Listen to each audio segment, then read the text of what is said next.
Hai, Assalamualaikum semua. Hari ni jom kita buat ayam sambal serai. Makan dengan nasi putih panas-panas memang sangat sedap. Kita gunakan 10 ketul ayam. Ayam ni kita perasakan dengan sedikit garam dan juga serbuk kunyit. Lepas tu kita panaskan minyak dan goreng ayam hingga masak. Seterusnya kita tumis 1 akar ketumbar bersama dengan 2 batang serai telah pun kita hiris. Kita tumis 2 bahan ni dulu hingga dia terbit bau dan serai tu sedikit garing. Kemudian kita masukkan bahan yang kita kisar tadi.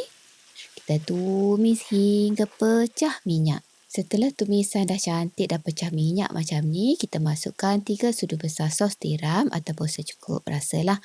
Kemudian kita masukkan 2 sudu besar sos cili, 1 sudu kecil sos tomato. Sos tomato tu sikit je. Dan kita masukkan 1 sudu besar sos ikan.